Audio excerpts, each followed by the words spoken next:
Hello friends, welcome to SSC coaching centre. दोस्तों, आज के वीडियो में इंपॉर्टेंट क्वेश्चन लेकर के आया हूं। पूरा वीडियो देखिएगा। चलिए स्टार्ट करते हैं। पहला क्वेश्चन है, यदि एक ड्राइवर कार को 15 मीटर प्रति सेकंड की चाल से चलाता है तो उसके द्वारा 3 घंटे 20 मिनट में तय की गई कुल दूरी ज्ञात करो। देखिएगा, दूरी पूछ रहा है और दूरी बराबर जो फॉर्मूला होता है वो होता है दूरी बराबर चाल गुने समय। यही तो फॉर्मूला होता है। लेकिन यहां पे आप देखेंगे कि समय आपके पास घंटे में है और जो कार है वो मीटर प्रति सेकंड में चल रही है।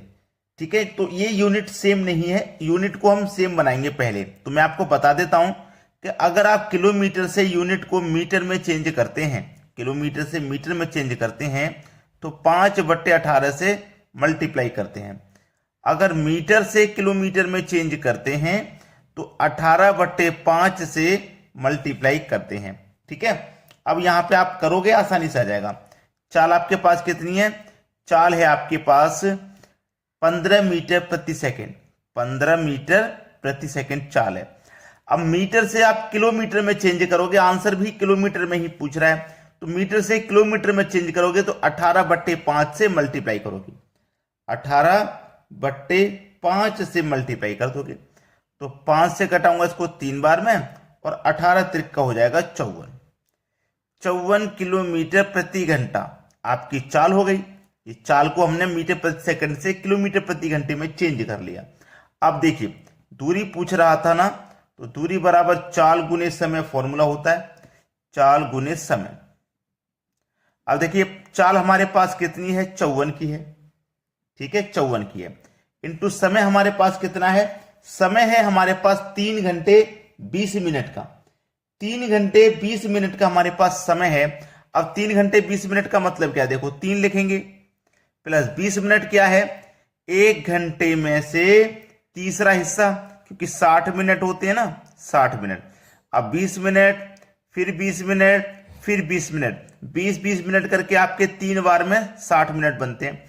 यानी कि 3 में से पहला हिस्सा हो गया ये, 1 घंटे में से तीसरा हिस्सा 20 मिनट है। अब इसको मैं सोल्व करूंगा, 3 त्रिक का 9, 9 में जोड़ूंगा 1, 10/3 हो जाएगा। तो समय मेरे पास 10 के बटे में 3 है। अब इसको हल कर लीजिए। 3 से कटा दूंगा 54 को, ये 18 बार में कटेगा और 18 का मल्टीप्लाई हो जाएगा 10 से, तो ये हो जाएगा आपका 180 किलोमीटर। यानी आपकी जो दूरी है वो 180 किलोमीटर की है। पहला ऑप्शन प्रश्न का बिल्कुल सही जवाब हो जाएगा। अब देखेंगे अगला सवाल। अगला प्रश्न है, इस प्रश्न को आप देखेंगे तो ये बोर्ड मास के नियम से हल होगा और बोर्ड मास का नियम आपको आता होगा। अगर नहीं आता है तो आप यूट्यूब पे सर्च कर लेना बोर्ड मास एसएससी कोचिंग सेंटर, तो हमारे बनाए हुए वीडियो निकल करके आ जाएंगे। तो प्रश्न को जब आप देखोगे तो सबसे पहले जो हल होगा वो होगा बार। जो बार का साइन दिया गया है 5 और 7 के ऊपर, जो बार का साइन हो दिया गया, सबसे पहले इसी को हल करना है। तो प्लस है और ये 5 माइनस का है, कोई मतलब नहीं। आपको पहले ये बार वाला ना, इसको आपको जोड़ लेना है। 5 और 7 मिलकर के हो जाएगा 12। ठीक है, और ये साइन यहां माइनस का, ये 6 + 9, ये आपके पास ब्रैकेट है। अब इसको सॉल्व कीजिए। 9 और 6 15, 15 में से माइनस कर देंगे 12, तो कितना आ जाएगा? 3 आ जाएगा। यानी कि इतने का सॉल्यूशन 3 आ जाएगा। आप देख लेना। इसको करेंगे 5 6 डिवाइडेड बाई 1/3। ठीक है, इसके बाद 15 + 12 माइनस, ये माइनस का साइन है। इस पूरे ब्रैकेट को जब हमने हल किया तो इसका मान 3 आया था। 3 लिखेंगे। अब इसको वो ब्रैकेट को हल करना है। 56 डिवाइडेड बाई 1/3, इसको हल करेंगे। 15 और 12 को जोड़ेंगे, 15 दूनी का 30, 12 में से 3 माइनस कर दो तो 27 हो जाएगा, और 27 में से माइनस कर देंगे 3 तो 24। यानी कि 15 और 12 27, 27 में से माइनस कर दो 3 तो कितना हो जाएगा? 24 हो जाएगा। ठीक है, तो यहां पे जब कोई साइन नहीं है तो मल्टीप्लाई का साइन आ जाएगा और इसका ब्रैकेट का मान आ गया 24। अब कटा लो, 3 8 24, 8 बार में गया। अब इधर देखो 56 है और डिवाइड में कितना है? 8। डिवाइड में 8 है ना, तो 8 से आप डिवाइड कर दोगे। 8 से आप डिवाइड करोगे तो 7 बार में डिवाइड हो जाएगा। यानी कि आपके प्रश्न का जो आंसर आ जाएगा वो आ जाएगा 7। सी ऑप्शन प्रश्न का बिल्कुल सही जवाब हो जाएगा। अब देखेंगे अगला प्रश्न। अगला प्रश्न है, विपरीत दिशाओं से आ रही 152.5 मीटर और 157.5 मीटर लंबी दो गाड़ियों 9.3 सेकंड में एक दूसरे को पार कर जाती हैं, तो दोनों गाड़ियों की संयोजित गति प्रति घंटा कितनी होगी। अब देखिए यहां पे क्या है, विपरीत दिशाओं से आ रही। विपरीत दिशाओं का मतलब क्या है, एक इधर से आ रही है तो एक इधर से आ रही है, एक इधर साइड से आ रही है ट्रेन तो एक इधर साइड से आ रही है गाड़ी। जब आमने सामने से आ रही है तो दोनों की चालों को प्लस करते हैं, ठीक है। और जब एक ही दिशा में जाएं दोनों गाड़ियां तो उनको हम क्या करते हैं, अंतर कर लेते हैं, ठीक है। इतना तो क्लियर हो गया ना। अब चाल बराबर क्या है आप जानते हैं, चाल बराबर होता है, चाल बराबर दूरी बट्टे समय। फॉर्मूला आपको अच्छे से पता है, चाल बराबर दूरी बट्टे समय होता है।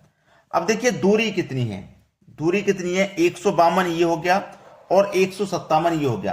अब आप इन दोनों को जोड़ेंगे, क्योंकि जितनी दूरियां होती है सबको आप जोड़ते हैं, तो मैं यहां पे जोड़ूंगा। देखिए 152 वो 152.5 और 157.5 दोनों को मैं जोड़ता हूं। 5 और 5 10 का 0, कैरी का 1 पॉइंट आ गया। 2 और 7 9, कैरी का 1 10 हो जाएगा, ठीक है, कैरी का 1 10 हो जाएगा। फिर से कैरी का 1, 5 और 5 10, कैरी का 1 11, 1 और 1 2, कैरी का 1 3, यानी कि 310 हो गया। पॉइंट से पहले वाली संख्या बड़ी होती है, 310। दूरी कितनी हो गई, दूरी हो गई 310 की। और समय हमारे पास कितना है, 9.3 सेकेंड का, 9.3 सेकेंड का हमारे पास समय है, ठीक है। अब देखिएगा ये हमारे पास दूरी मीटर में है, समय सेकंड में है, तो चाल किस में आएगी, मीटर प्रति सेकंड में। तो हमें चाहिए किलोमीटर प्रति घंटा में, तो मीटर से किलोमीटर में चेंज करोगे आप। जब चेंज करोगे तो आपको अच्छे से पता है कि 18/5 से मल्टीप्लाई करोगे। ये बात क्लियर है ना, अच्छे से आपको मालूम होगा। अब मल्टीप्लाई करोगे तो चलिए देखते हैं कितनी बार में ये कट जाएगा, ठीक है, इसको कितनी बार में कट जाएगा उसे चेक कर लेते हैं। अब देखना इसको मैं कटाऊंगा, ये मेरे पास 9.3, ये 5 और ये मेरे पास 18। चलिए अब मैं यहां से पॉइंट को हटा देता हूं, तो पॉइंट के बाद एक संख्या है तो ऊपर एक जीरो बढ़ जाएगा, चाहे एक जीरो यहां बढ़ा दूं मैं, चाहे एक जीरो यहां बढ़ा दूं, कोई फर्क नहीं पड़ता, ठीक है, एक जीरो हमारा बढ़ जाएगा। चलिए अब मैं कटाता हूं, 3 से कटा देता हूं, 3 से इसको कटाऊंगा, 3 3 का 9, 3 1 कम 3 31 बार में गया आगे। और 3 से मैं कटा दूंगा इसको, 3 6 18 और एक जीरो यानी कि 60 बार में गया भाई। 3 से मैंने इसको कटाया, 3 से इसको कटाया। अब 31 से कटाऊंगा इसको, 31 से कम 31 और एक जीरो।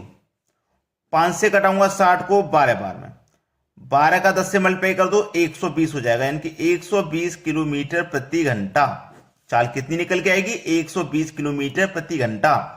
बी ऑप्शन हो जाएगा सवाल का सही जवाब। तो कोई दिक्कत नहीं होगी किसी को, सभी को आसानी से समझ में आ गया होगा। अब देखेंगे अगला सवाल। अगला सवाल है, दो संख्याओं के वर्गों का योग 386 है, यदि एक संख्या 5 है तो दूसरी संख्या क्या होगी। यह सवाल बहुत अच्छा है। दो संख्याओं के वर्गों का योग 386 है,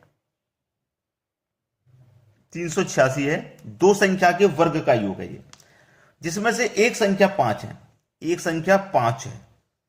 तो आप पहली संख्या आपको मालूम होगी 5 है, और 5 का वर्ग कितना होता है 25। तो ये वर्ग का योग ही तो है। तो एक संख्या का जो वर्ग है 25, मैं इसको माइनस कर देता हूं इसमें से, ठीक है। 25 को मैं इसमें से क्या करता हूं, योग में से मान, दोनों संख्या के योग में से एक संख्या का योग माइनस कर दूंगा, तो जो दूसरी संख्या होगी उसी का तो मेरे पास स्क्वायर बचेगा, वर्ग बचेगा। तो 6 में से 5 जाएगा 1 और 38 में से जाएगा 2, तो 36, यानी कि 361 बचा। अब ये जो 361 है ये किस संख्या का वर्ग है, आपको अगर ना मालूम है बता देता हूं, 19 का वर्ग होता है 361, ठीक है, 19 का वर्ग होता है 361। तो हमारे पास ये जो 386 था ये दो संख्या का वर्ग था, पहली संख्या 5 थी तो दूसरी संख्या उसमें 19 है। तो दूसरी संख्या क्या है ये बतानी थी, दूसरी संख्या 19 हो जाएगी। ये आपके सवाल का बिल्कुल सही जवाब हो जाएगा। अब देखेंगे अगला प्रश्न। अगला प्रश्न है, निम्नलिखित में कौन सा सही है। ये 4 ऑप्शन है केवल आपके पास, इन्हीं को चेक करके बताना है कौन सा सही है। देखो, क्या ये छोटा है, क्योंकि जिस तरफ नोक होती है वो छोटा होता है। क्या ये दोनों आपस में बराबर हैं, क्या ये छोटा है, या फिर ना कोई छोटा है और ना ही बराबर है, ना तो छोटा है ना कोई बराबर है, इसमें से कुछ अलग नहीं। अगर ये वाला छोटा हो गया, क्योंकि नोक इस तरफ है, ये वाला अगर छोटा हो गया तो आपका ये सही नहीं होगा, क्योंकि ये इसका मतलब है ना तो ये छोटा है जिस तरफ नोक है और ना ही ये आपस में बराबर है, क्योंकि बराबर का साइन भी नहीं है, ना तो ये छोटा है और ना ही ये बराबर है। तो आप मुझे ये घर से करके बताइएगा, मैं ये प्रश्न आपको होमवर्क के लिए दे रहा हूं, ठीक है। बहुत अच्छा सवाल है, आप मुझे करके बताइएगा इसका आंसर क्या है। और अगर आपने लाइक नहीं किया वीडियो को अभी तक तो लाइक कर दें, और शेयर नहीं किया तो शेयर कर दें, ठीक है दोस्तों। धन्यवाद।